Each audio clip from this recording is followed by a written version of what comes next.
Pour connaître nos droits et les faire valoir, informons-nous sur conseilnational.fr. L'Assemblée nationale sortie des urnes le 7 juillet est ingouvernable. Eh bien oui, sa composition reflète, excusez-moi, le grand bordel qui règne en France sous Macron. Alors on peut dire ceci, c'est que la bordélisation du pays ne vient pas des Français mais bien de ses gouvernants. Pour le score, allons-y, victoire en trompe-l'œil de la gauche, le RN, pouf, recalé. Quant à Macron, eh ben il est désormais en sursis et évite l'effondrement total grâce à la gauche et à son mot d'ordre de désistement. Nous, en tout cas, on s'est pas désisté. Non, juste après le week-end, nous sommes présents. Bonsoir Philippe, bonsoir Bruno, bonsoir à vous messieurs, dames, pour La France Libre, une émission du Conseil national de transition français Canal historique qui démarre immédiatement. Bonjour à tous, bonjour à toutes. Alors effectivement, je rebondis sur ton introduction pour dire tout ça, tout simplement que notre président en place, monsieur Macron, je crois, il est là pour essentiellement creuser la mésentente, enjouer pour pouvoir se maintenir en poste.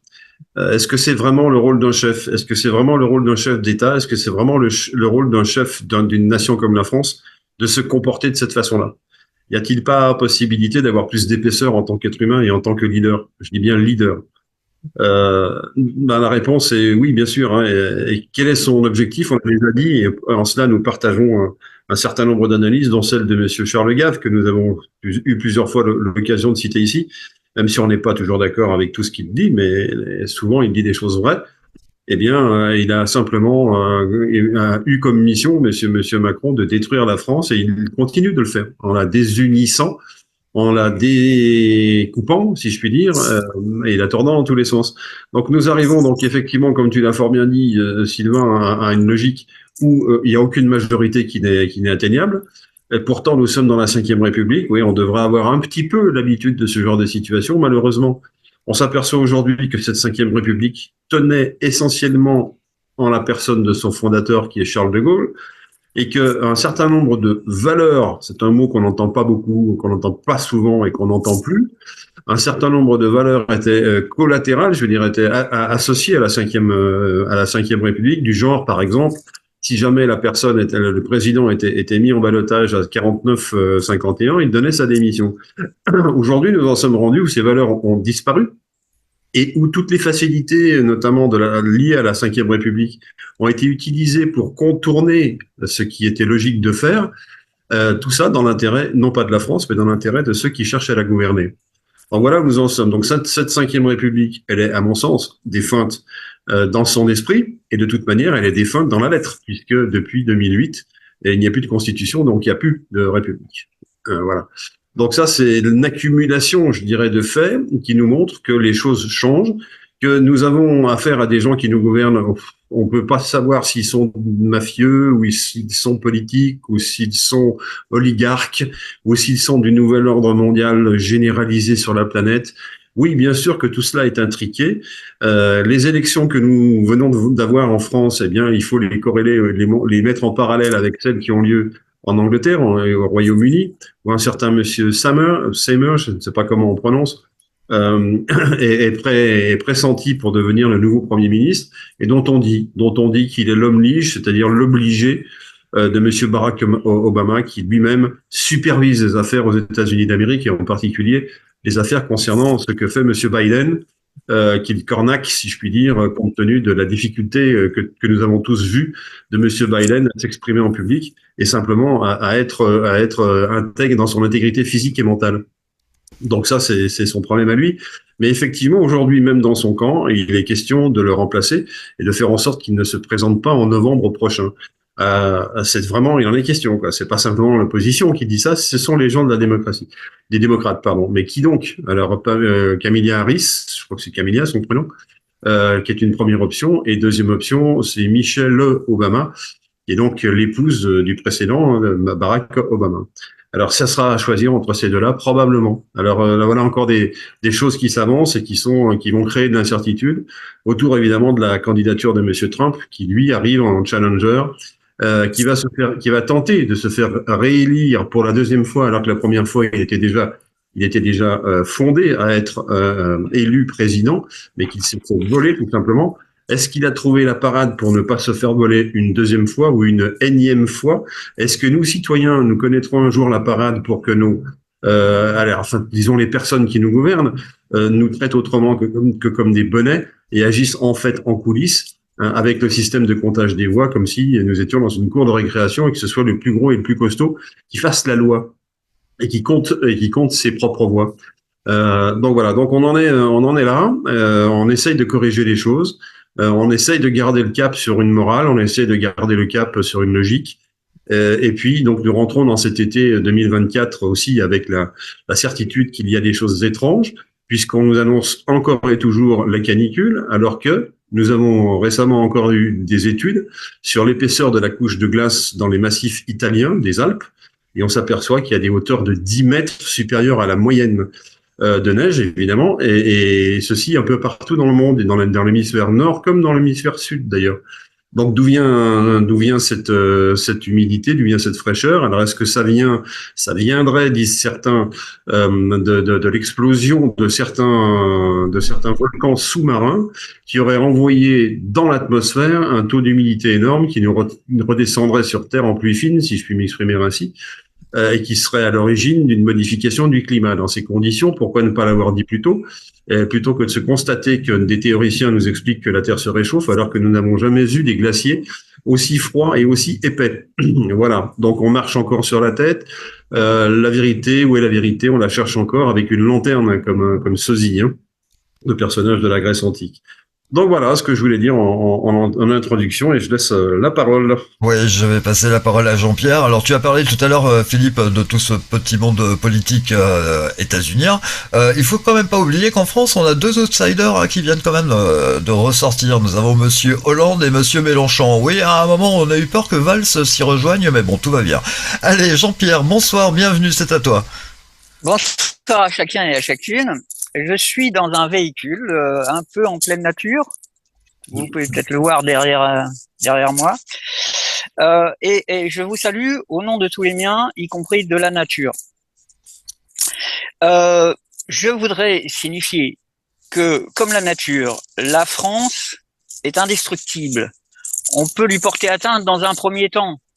La France est libre, éternelle et pure, car elle est le rassemblement de tous les êtres qui portent sa devise haut dans leur cœur. Alors je rappelle ma définition, ma précision sur la devise de la France. Liberté, proportionnelle à la juste utilisation qui en est faite pour le plus grand bonheur de chacune, de chacun et de tous.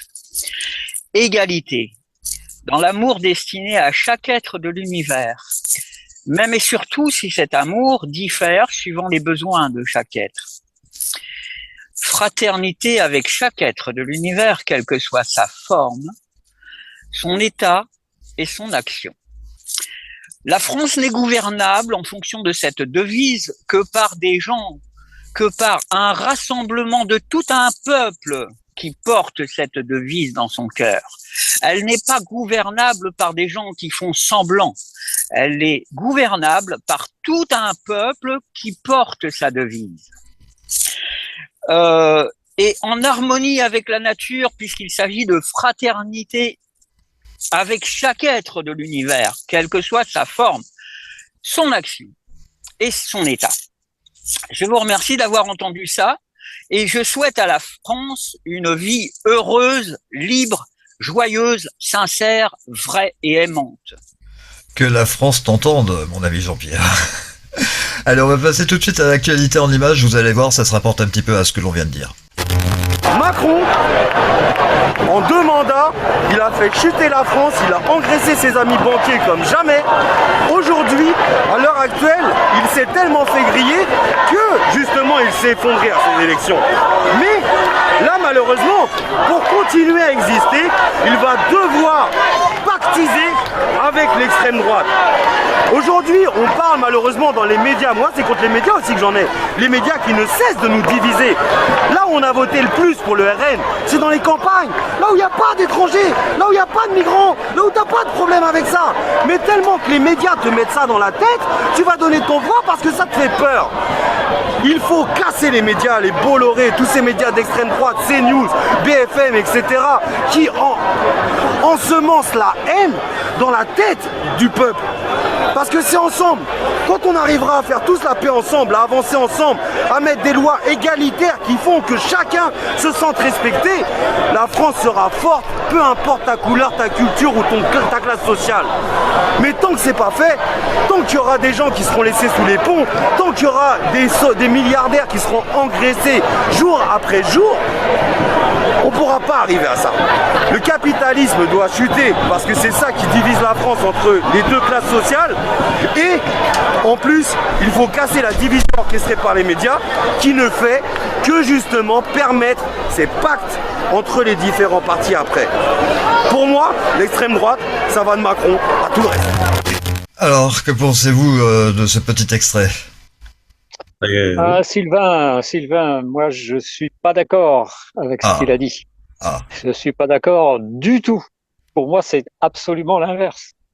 Pour moi, c'est la bande à Mélenchon qui dépend de George Soros, qui dépend et qui soutient l'Europe de Bruxelles et qui est totalement liée à tous les gens qui font partie du nouvel ordre mondial et de l'État profond. Il suffit de se rappeler que dans le mot URSAF, il y a eu RSS.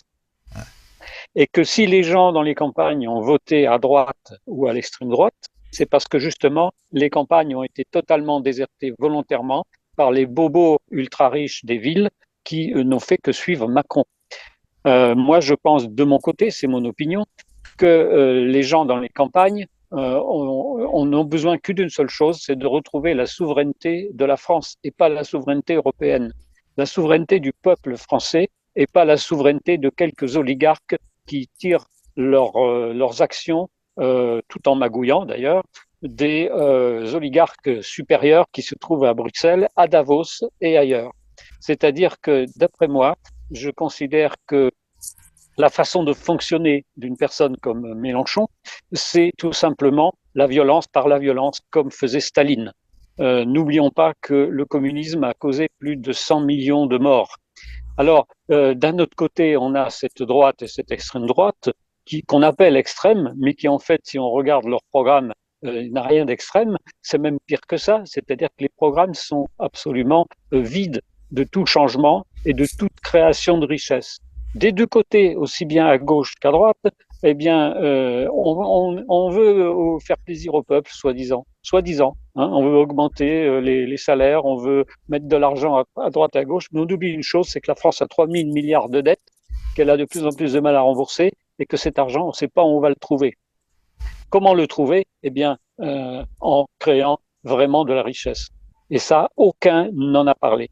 Créer de la richesse, c'est ce que nous avons établi et préparé déjà depuis longtemps dans le programme économique du Conseil national de transition français Canal historique, où on donne d'une part le pouvoir directement au peuple et pas à des représentants, et où d'autre part, on va permettre de ressortir toute une série de brevets et toute une série de possibilités inventives qui permettront à la France de se relever.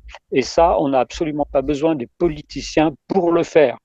En plus, je pourrais dire une chose aussi importante, c'est qu'on a assisté en moins de 3 semaines à la totalité de la démonstration des défauts, des erreurs et des magouilles de tout le système de la Ve République. C'est-à-dire qu'on a vu les petits arrangements entre copains, ceux qui pensent surtout à ne pas perdre leur siège, parce que vu ce que ça rapporte au niveau rémunération, eh bien ça se comprend. On a assisté au retour d'un ancien président qui se trouvait frustré par rapport à son ancien élève, entre guillemets, Macron. On a assisté à des magouilles, des tripatouillages électoraux au niveau des existements qui font qu'on arrive à un résultat qui était absolument au contraire à ce qui était au départ la volonté du peuple. Quand on regarde le nombre de votants par rapport au résultat, il n'y a rien qui correspond. Et on arrive à une Assemblée nationale ingouvernable, ce qui montre qu'on est à la fin de la Ve République et que le système, avec tous les défauts qu'il a démontrés au grand jour, eh bien, le système est moribond, il est agonisant et qu'il y a une seule chose à faire, c'est renverser la table, changer de système, mais surtout pas en faisant une révolution, surtout pas en faisant une insurrection, comme le font un peu trop souvent certains macronistes. Et aussi, je dirais, certains macronistes, parce qu'un certain nombre de Black Blocs ont été en fait envoyés par Macron dans notamment les manifestations des Gilets jaunes. Et puis de l'autre côté, au niveau de Mélenchon, on a l'impression d'écouter Staline parler. Donc c'est pas du tout comme ça qu'il faut changer le système. Il faut changer le système sans violence, par le droit, mais il faut vraiment changer le système et donner vraiment le pouvoir au peuple tel qu'il a existé à l'époque de la vraie démocratie à Athènes il y a 2500 ans, et tel qu'il est tout à fait possible de le faire renaître au XXIe siècle. Voilà ce que je voulais dire. Donc, je suis pas totalement d'accord avec ce qui a été dit, mais d'un autre côté, ça se rejoint quand même, mais d'une autre manière. Alors, si je puis me permettre, si je puis avoir un droit de réponse, je dirais que je suis aussi complètement d'accord avec ta logique de pensée, Bruno. Après, je pense pas qu'ils soient nombreux, les bobos qui rejoignent les campagnes telles que je les pense, hein, les tout petits villages retirés, etc., etc. Je pense qu'ils sont pas vraiment nombreux et que les médias font effectivement leur effet. Mais sinon, sur tout le reste, je suis absolument d'accord. Et puis tiens, je me rappelle d'une parole de monsieur Mélenchon pendant la fausse pandémie qui disait que s'il avait été président, il nous aurait couru lui-même après avec une seringue. Voilà ce qu'il lui-même a dit. Voilà. Merci Philippe, c'est à toi. Alors c'était Bruno qui parlait, mais je veux bien prendre la parole et donc rebondir aussi sur ce que vous dites, messieurs. Effectivement, Mélenchon et consorts sont des gens partisans d'une forme de violence dans la tradition révolutionnaire à la française, n'est-ce pas, avec la main sur le cœur et la Marseillaise en bouche. Attention, parce que effectivement, lorsqu'on sort un groupe humain, comme ça a été le cas pendant la Révolution, on a sorti les nobles, hein, tous ceux qui n'étaient des feignants, qui n'apportaient rien au pays et qui vivaient sur le dos du peuple. Et effectivement, ils se sont fait sortir, mais ils ont été remplacés par la bourgeoisie, la haute bourgeoisie, qui est toujours tenante du titre, si je puis m'exprimer ainsi. Et qu'aujourd'hui, il ne s'agit pas de sortir pour la remplacer par je ne sais quel autre sous-groupe. Il est juste question aujourd'hui d'utiliser la vraie démocratie qui met tout le monde, je dis bien tout le monde, tous ceux qui sont en capacité de voter de 18 ans plus quelque chose, et qu'on soit homme ou femme, eh bien, toutes ces personnes sont susceptibles de participer à leur propre destin politique, sans passer par aucune représentation, ce que rappelait à l'instant Bruno. C'est très important. Et aujourd'hui, de quoi se rend-on compte? C'est qu'à l'issue de ces dernières élections, eh bien, on a tiré la République. La République, oui, je répète, a tiré ses dernières cartouches en étant couché par terre, parce que comme je l'ai dit tout à l'heure, depuis 2008, il n'y a plus de constitution, donc plus de République. Mais quand étant moribonde, elle tire ses dernières cartouches pour dire qu'on va changer de système. On est obligé, on n'a pas le choix. Reste à savoir lequel. Donc évidemment, on va dire est-ce qu'il va falloir créer une 6e République? Est-ce qu'on va basculer du côté de Mélenchon, communiste, etc., machin? Est-ce qu'on va basculer du côté de Monsieur Schwab qui nous explique que nous n'aurons rien et que nous serons heureux, etc., etc. Je ne sais pas. Mais par contre, ce que je sais, c'est ce que nous proposons. Et ce que nous proposons, c'est un modèle connu, reconnu, étudié, mal restitué dans nos jours, mal employé en termes de mots, c'est la démocratie. Pas la vraie démocratie, la démocratie tout court. Il n'y a pas de fausse ni de vraie démocratie. Et il n'y a pas plus qu'il y a des démocraties à la manière de. Non, ça n'existe pas. C'est la démocratie, c'est la non-représentation politique par des politiciens qui n'ont ni droit ni titre en fait, hein, en tout cas dans le système démocratique, alors que dans le système républicain, ils sont comme des poissons dans l'eau. Ce qui avait déjà d'ailleurs été pointé du doigt, hein, je dirais, par les révolutionnaires. Hein, dès 1792, Robespierre savait très bien qu'une république qui s'établirait serait le coin à enfoncer dans la Révolution française pour éviter que justement ce soit le peuple qui vienne à la gouvernance, mais que ce serait uniquement par le jeu de l'argent et de la corruption que un certain nombre d'oligarques viendraient, sortiraient du rang et prendraient le pouvoir tout simplement. C'est exactement ce qui s'est passé, aussi bien en France qu'aux États-Unis à peu près dans la même époque. Voilà. Donc on peut dire tout ça et se dire que si on bascule demain dans un autre système, évidemment, nous convions tous ceux qui nous écoutent à un grand moment de joie, parce qu'il faut se réjouir. Pour qu'un système puisse émerger, il faut que tous les autres qui prenaient la queue avant lui ou derrière lui bien soit tombé. Ben là, on a fait tomber tous les partis, gauche, droite, centre, extrême droite, extrême gauche, tout se passait. Hein. Donc, comme il s'agit pas d'un carrousel, on n'est pas à la fête à neuneux. Hein, c'est-à-dire qu'on ne devient pas heureux chaque fois que c'est notre tour. Ça voudrait dire que si je vote pour Tartampion, pendant toute la période où Tartampion sera au pouvoir, eh bien, je vais être l'heureux bénéficiaire de ses retombées. Voilà. Ça, c'est la logique du carrousel. Hein. Et chacun prend selon son époque, selon son moment. Cette logique de carrousel, il va falloir y mettre un terme pour passer tout simplement à une logique de responsabilité directe du peuple. Voilà. Donc cette responsabilité directe du peuple, je sais qu'elle effraie certaines personnes qui disent toutes la même chose. Hein. Ah mais moi je ne suis pas spécialiste de la politique, rendez-vous compte. Mais heureusement que nous ne sommes pas spécialistes de la politique. Il faudrait que nous ressemblions à tous ces messieurs qu'on voit à l'Assemblée nationale et à la télé. Heureusement que je suis fier de ne pas leur ressembler, moi. Donc voilà, ce sont des gens qui sont mis en œuvre pour nous rendre service et qui arrivent à un résultat zéro ou quasiment zéro.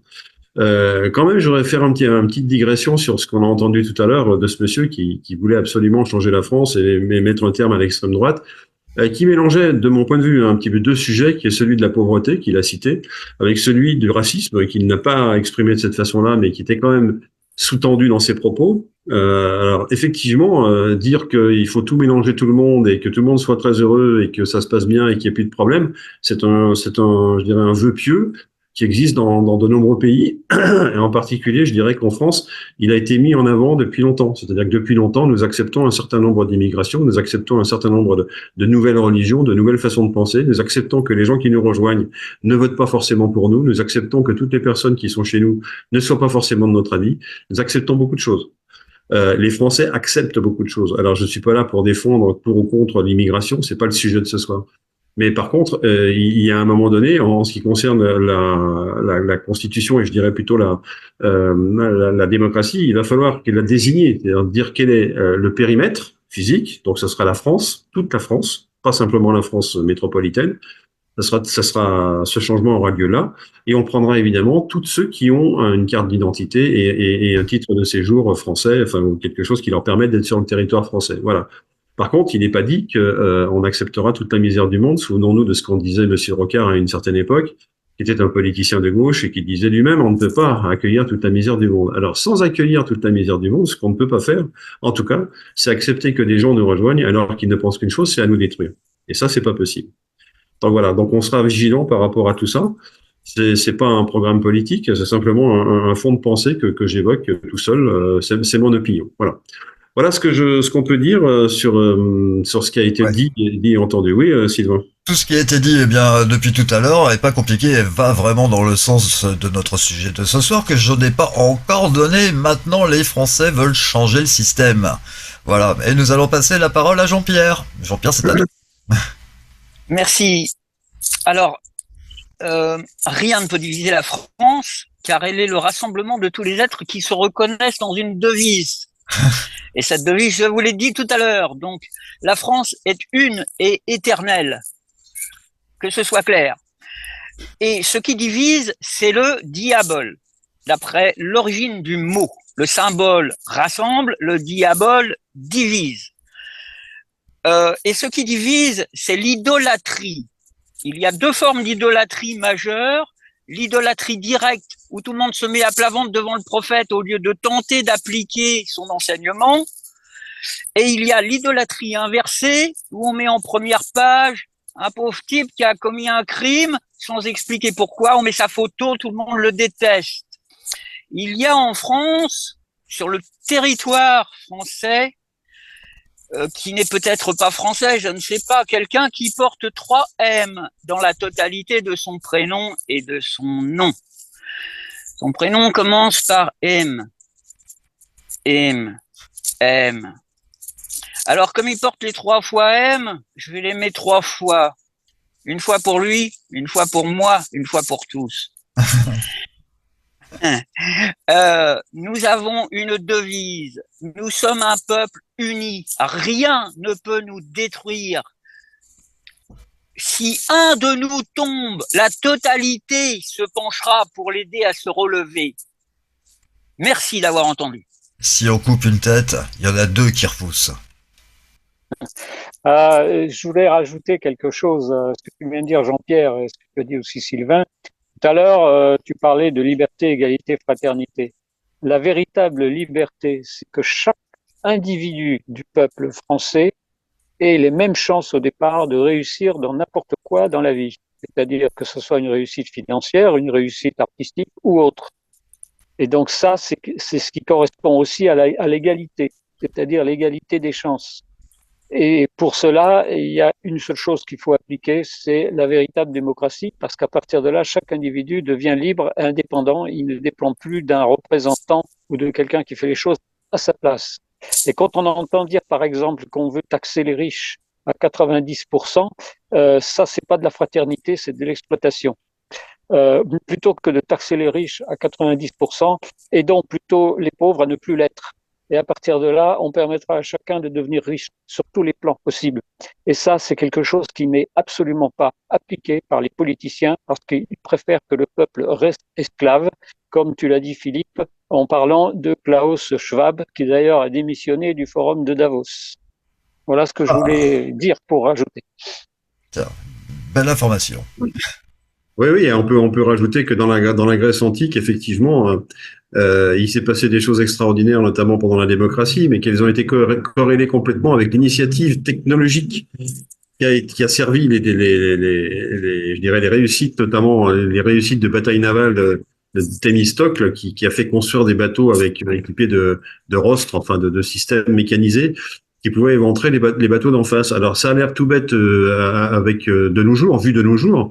Mais ça n'est pas tant que ça, car il y avait une problématique, c'était que ces rostres ne prennent pas suffisamment de poids, trop de poids physique dans l'eau, de façon à faire basculer le bateau vers l'avant. Donc il y avait une vraie problématique, il suffisait pas de penser à l'idée de mettre une pointe pour éventrer les bateaux, il fallait trouver la solution pour que cette manœuvre technique se fasse en toute sécurité sur l'assiette du bateau, quoi, tout simplement. Hein. Donc voilà, tout ça pour dire que l'histoire avance avec des sauts technologiques, des avantages technologiques. Imaginons aujourd'hui, si je veux faire une comparaison avec Monsieur Poutine, il a des ogives qui sont véloces à Mach 20, voilà, Mach 20. Il est tout seul. Donc ça veut dire qu'il est capable de frapper le premier à plein d'endroits différents sur la planète et auprès de plein d'adversaires différents. Donc ça calme, comme on dit, hein. Ça calme et ça pose surtout l'autorité d'une personne qui est détentrice des décisions militaires.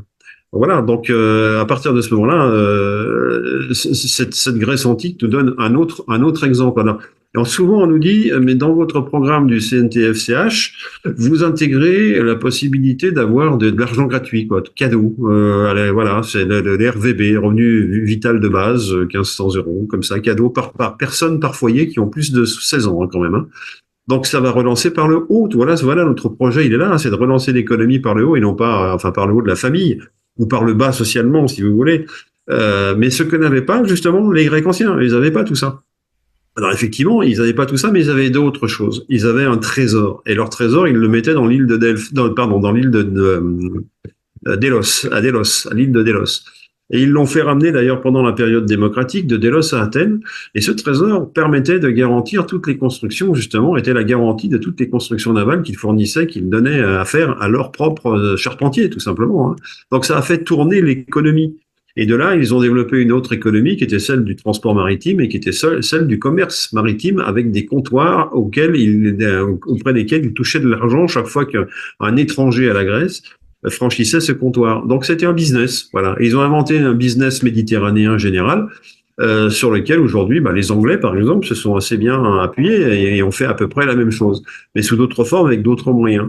Voilà ce qu'on peut dire. Donc la comparaison, elle est toujours valable. Je veux dire, c'est pas parce que nous donnons de l'argent dans le cadre du CNTF/CH, nous donnons de l'argent à des gens jeunes ou moins jeunes, hein, à des parents, des enfants, des grands-parents, et pour que cela contrevient à l'idée qu'on se faisait de la manne financière au temps de la Grèce antique. Bien au contraire, on est exactement dans la même logique.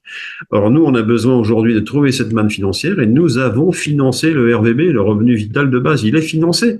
Donc, c'est pas comme si on creusait le déficit, pas du tout.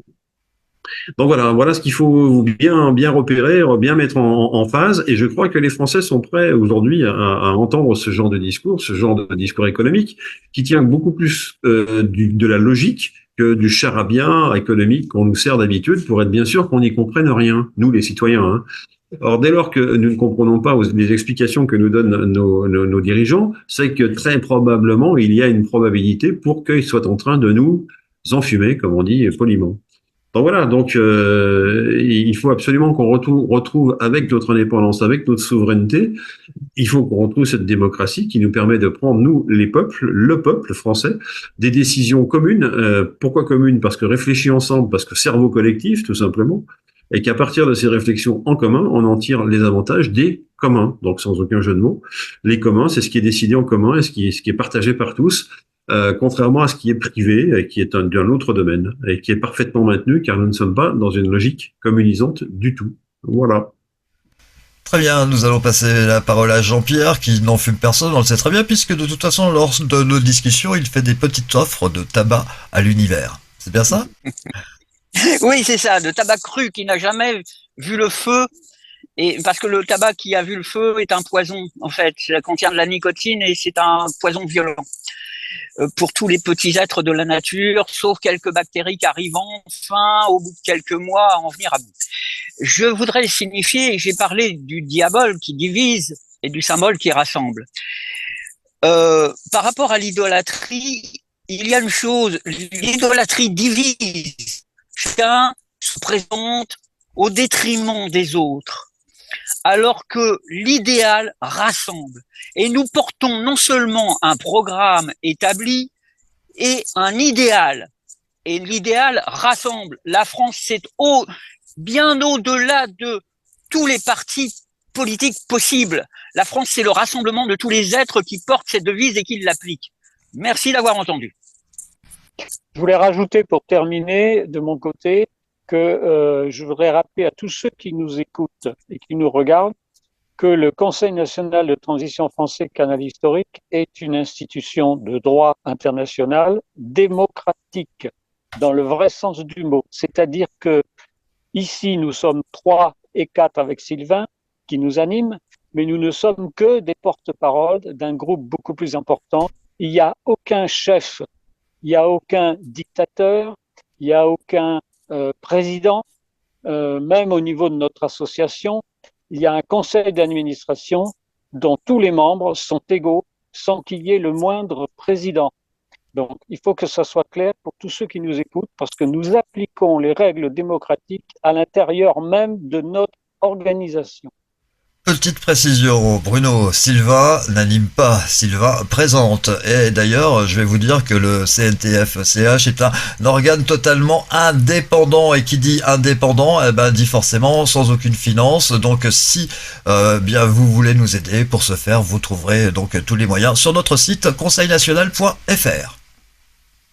Parfait. Et à propos d'Assemblée Générale, il y en a une pas plus tard que ce soir. On peut en profiter pour la rappeler à tous nos adhérents qui souhaiteraient nous rejoindre en soirée à l'Assemblée Générale sur je dirais, l'adresse habituelle à laquelle nous nous réunissons pour ce genre d'événement. Voilà. Eh bien, je crois que cette émission touche à la fin. On va pouvoir se donner rendez-vous dans 48 heures. Ce sera mercredi. Il y aura aussi du soleil, des cigales. Et puis, toutes les personnes présentes ici. Et vous également, je l'espère, messieurs, dames. Excellente soirée. Rendez-vous mercredi.